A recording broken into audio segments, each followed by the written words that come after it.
Hello again, ladies and gentlemen, and welcome to the traits tutorial for Star Trek Online Battle for the Alpha Quadrant. My inventory is getting kind of full. Oh well. I literally just recorded episode 9, and I thought while I was here and I had nothing better to do, might as well get started on traits. First, I'll start with what traits used to be, and that's going to take a bit of explanation. Traits used to be clunky, confusing, and really just hard to wrap your head around. Because in the old version, you picked 4 traits at the beginning of the game, or up to 4 traits. And you were locked into those for the entire game. Like, a new player coming into this would be faced with this giant decision. They would have absolutely nothing to go on. Unless they were talking to someone like over Skype or something. They literally had no idea what they were doing, so your first character was generally crap. As you got to know the game better, you made more characters, you did better traits. But even, when I first made this character, I had no idea what I was doing, and I'd max 3 or 4 characters by then.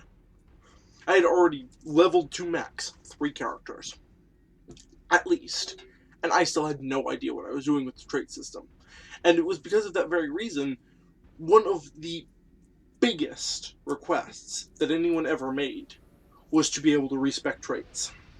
With the Legacy of Romulus system, they completely changed the trait system to kind of like the feats system in Neverwinter.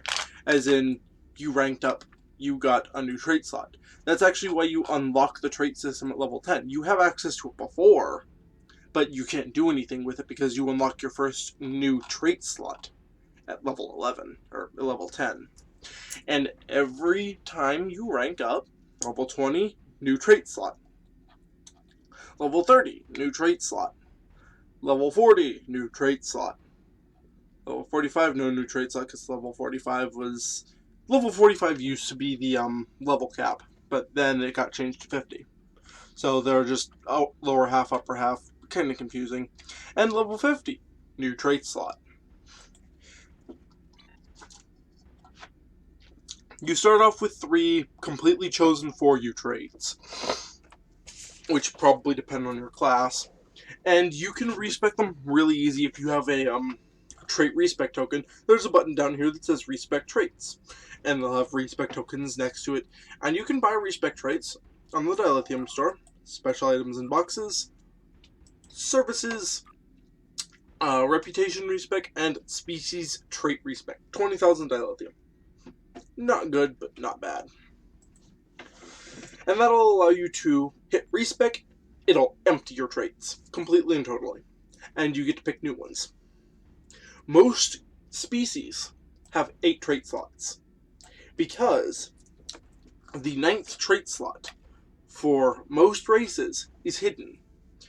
Notice up here it says, I know you can't see my mouse, but I'm hovering it over like my character's face in this window. It says Species Liberated Borg Human, and below it has a couple of stats.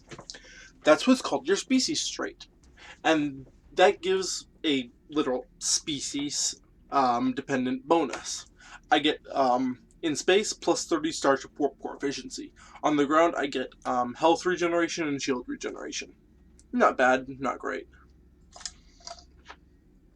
Other races have other traits. Unknown aliens, completely custom races, have a 9th trait slot because they do not belong to a race. And in the previous system, every race that was a preset race had at least one required trait, and it was a race required trait. It was up as low as 1, and I think there was 1 or 2 races that had actually 3, which is why my first character was an unknown alien. I wanted to pick all of them. I had no idea what they were doing, but I wanted to pick all of them. So, you picked them, you went into the game, you had no idea what they did, and for the most part, you didn't really notice. If you got really advanced into the trait system and cared about every little stat, you would start caring a little bit. But it really wasn't that big. However, when Legacy of Romulus came out, some traits were changed, some traits were updated, and a lot of races got a lot of other traits, and all of the race-required traits were merged into this in-space 30 warp. That stuff. Actually, good example. Change character. And I'm going to use a character that you guys haven't seen before because why not? General. Come on. Load. Glorious Battles of the IKS Dokjajlo. Yeah. My only other non-pre-made, or my only other pre-made race Starfleet character is another liberated Borg. So I had to hop factions for a second. Okay. Bing. Traits. Species. Lithian. Telepathic species. Oh. I completely forgot. This guy hasn't even logged in since the beginning of Legacy of Romulus. Oops. Oh, good chance. You have unlocked a new trait slot. These are your active traits. And it will tell you about traits when you first play the game. Now, Illusion is a Lithian. Lithians are a real fun race. On the ground, they have a race-required trait. Right here. It's an active ability called Rapture. Basically, you kill them with your mind. It's awesome. And they've also got Exposed Chance, Exposed Duration, and Perception, which is Stealth Sight. And it looks like it's pretty much forcing me to respec, so I don't see why not. So, remove. Odd. Do I need to click this? Yeah, why not? I've got 6. Most characters start off with 6 if you just entered the game, or not if you just entered the game, like if you were here beforehand. I'll go with Accurate, which there's a shorthand version and a longhand version. Accurate, increased ship weapon accuracy, you hit more, plus 10% accuracy. Good. Crippling Fire. This is a career-specific trait.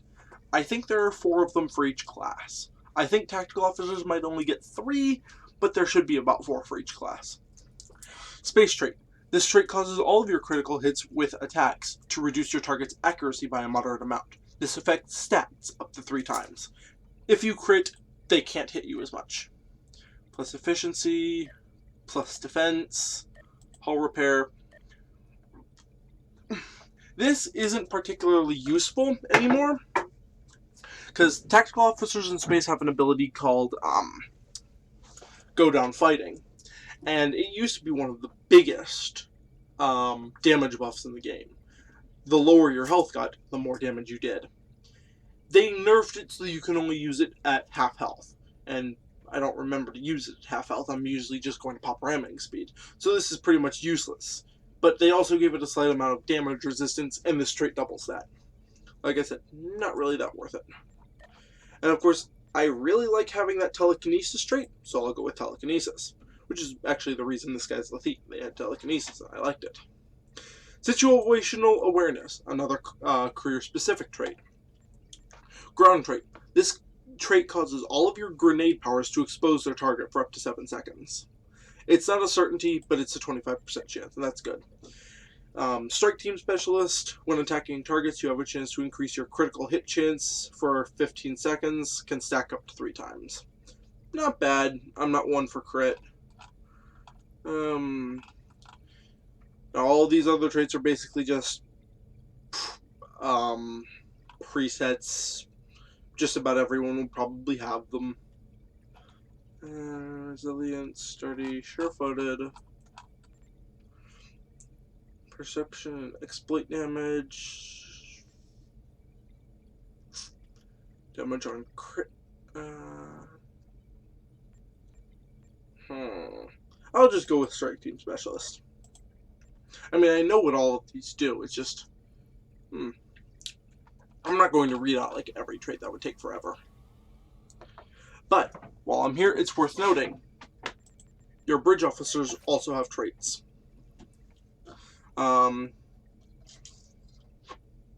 You can see this guy is the Riemann Bridge Officer you get from the end of the Riemann arc. Same Bridge Officer that just about all of my characters have. He's got a Mental Burst, which is a targeted attack, kind of like telekinesis. Not bad. He's got Mental Discipline, Stubborn, Superior Telepath. Kudekaton, my Jem'Hadar, Engineered Soldier. He gets buffs with basically everything. He gets Personal Stealth. He gets Superior Peak Health, Superior Stubborn. Sigisam is a Gorn. He has Cold-Blooded Reptilian Strength. Tyrus. Talash. Breen. Breen. Cold Person. Cryonic Visor Beam. That's kind of cool. Ooh, Gorn Bite. Another one of the active ones. Basically, this guy, if I've got him on the ground, will run up and bite people. Kind of cool. So, I'll go ahead and change characters. This shouldn't take too awful long. Here I go. That was weird. Hey, just isn't my day.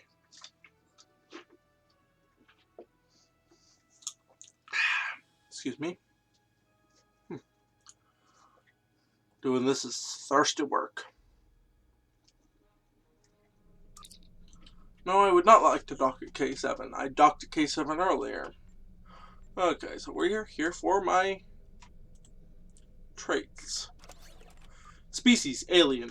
Your created species has enhanced flexibility in trait selection. You do not have any required traits. Instead, you gain an additional choice of traits, plus one additional trait choice. So I have 9 traits.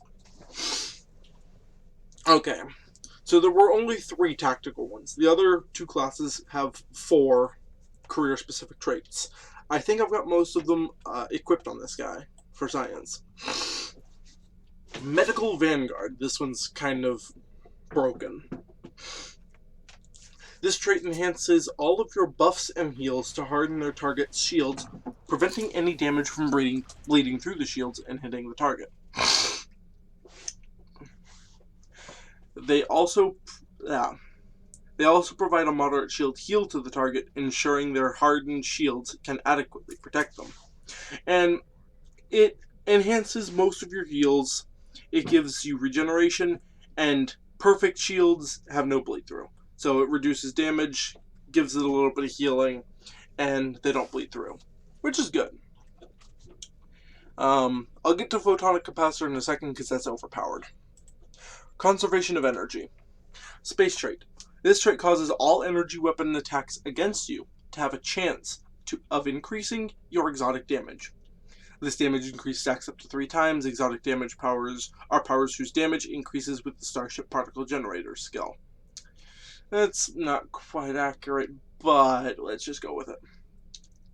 Gain plus 10% bonus damage on exotic damage when struck by energy weapons, stacks up to 3 times. That can potentially make gravity wells really powerful, but it's not much use outside of a science ship. Now, I'm pretty sure there's another one around here somewhere.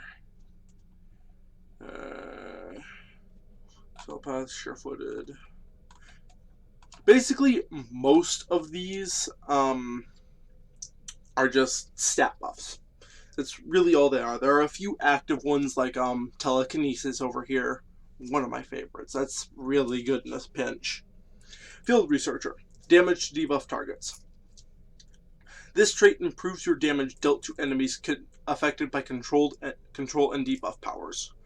Basically, you get bonus damage if you're shooting someone that's been locked down by electrogravitic field, or has been stasis fielded or something.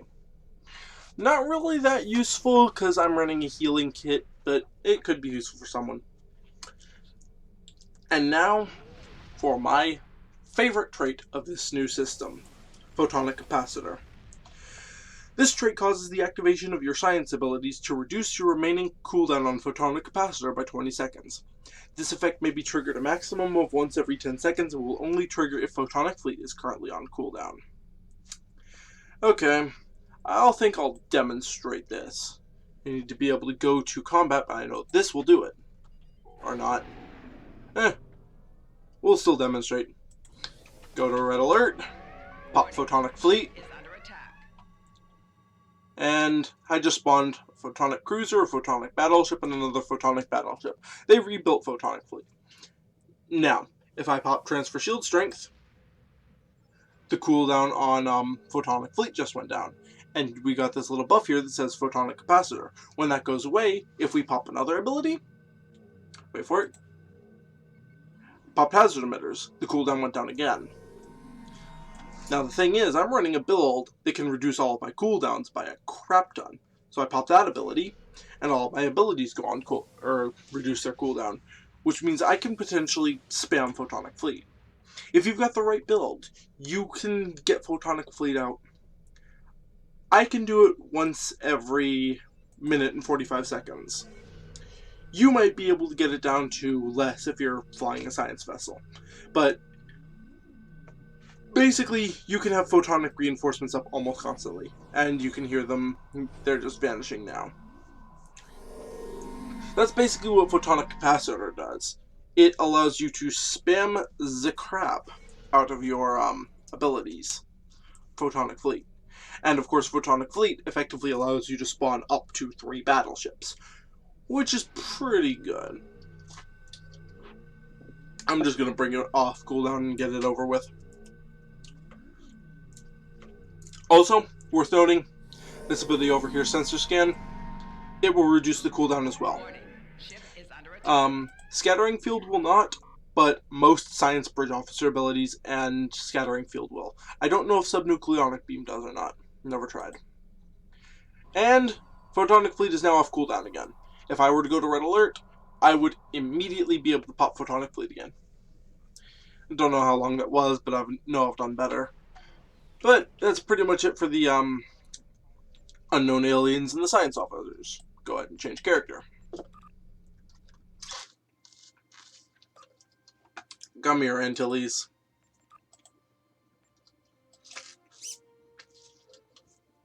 Again, Antilles is another liberated Borg engineer. Or a liberated Borg, so he'll have the liberated Borg species trait. Really, it's quite a simple system compared to what it used to be.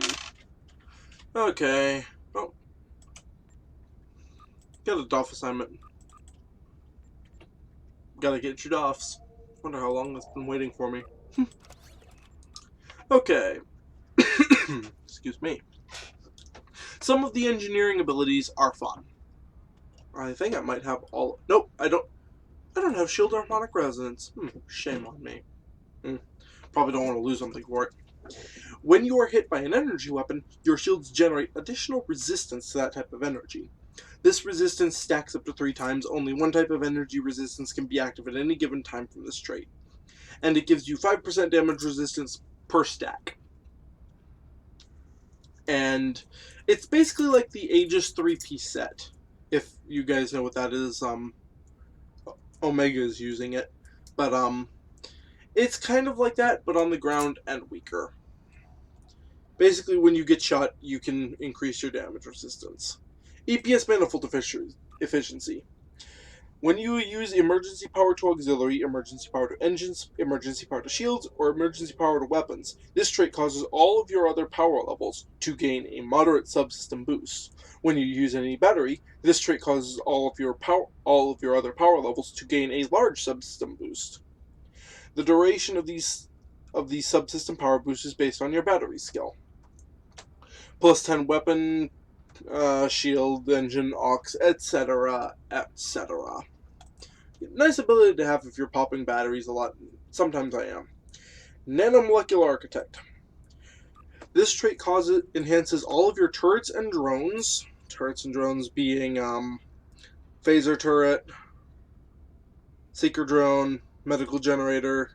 I think medical generator is affected. Quantum mortar, support drone, etc., to have increased damage or resistance to all damage and increased regeneration. So they heal themselves and they take less damage. Nice. However, nothing screams tank like this skill. Grace under fire. Space trait. If you take more than 20% of your hit points in damage within a 5-second period, the cooldown on Miracle Worker is reset. This trait will only trigger when Miracle Worker is already on cooldown and can only trigger once every 90 seconds. If you're flying an SDF, that basically means that Miracle Worker has a 90-second cooldown because the Borg will hit you that hard. Believe me, the Borg will hit you that hard. I'm gonna beam up to Soul and show you what kind of power Miracle Worker gives you. It is literally the biggest heal in the game, and they pretty much cut its cooldown by a quarter. Right here, Miracle Worker. Plus 14,133.5 hit points. 4,260 shield regeneration applied once to each facing, repairs disabled subsystem, and enables Miracle Worker mode for 240 seconds. I don't know what Miracle Worker mode is, but I'm guessing that's like the cooldown.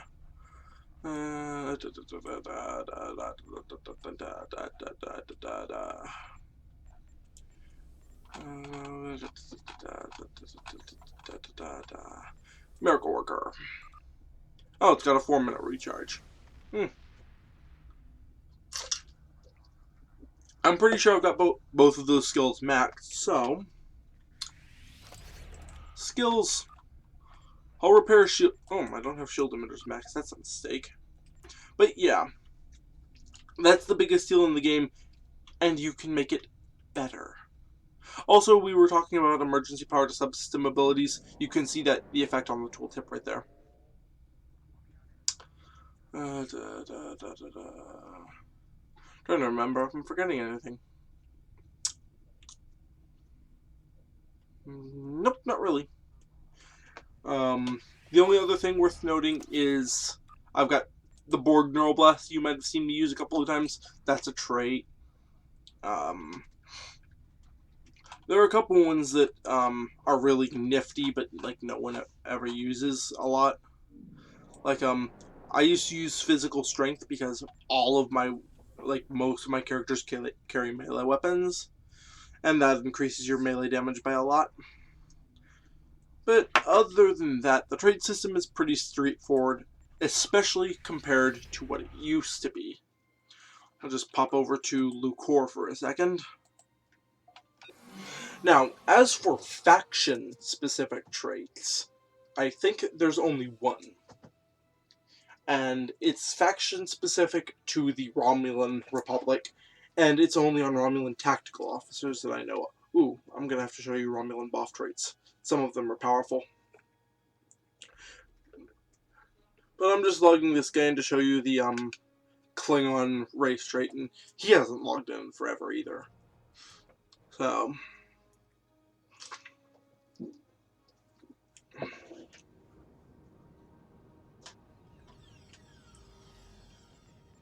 Okay.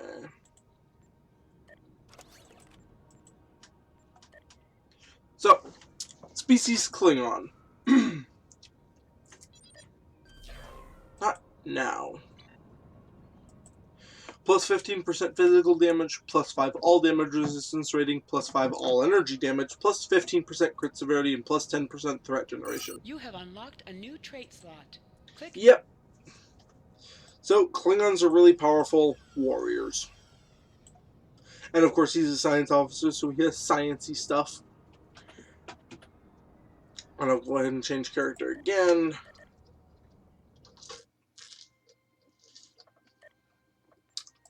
Go ahead and hop over to Nuvek for a second. As soon as it loads Nuvek. There we go.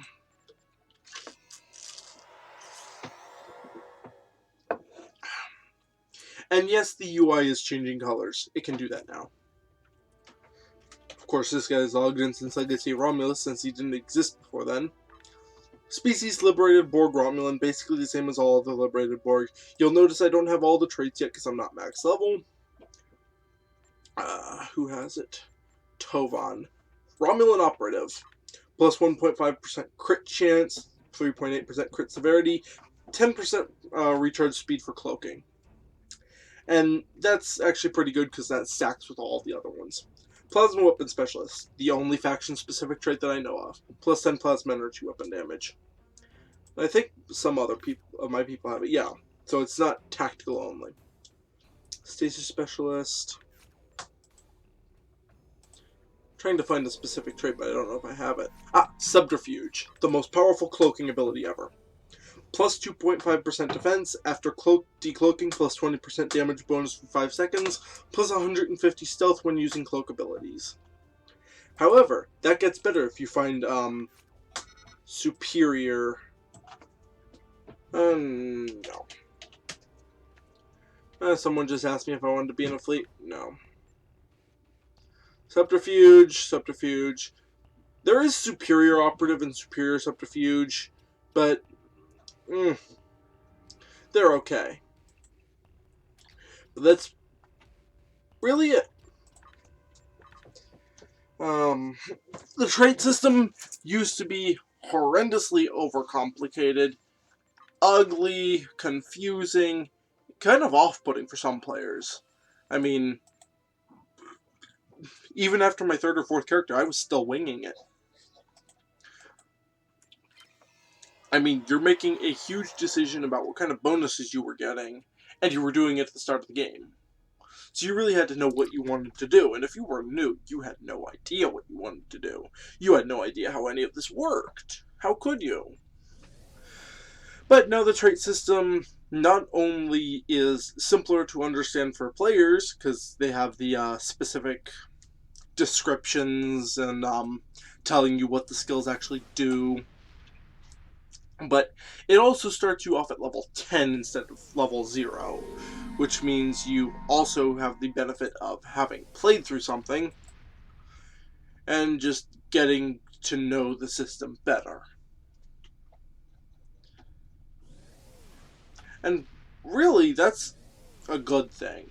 I mean, the new trait system is wonderful.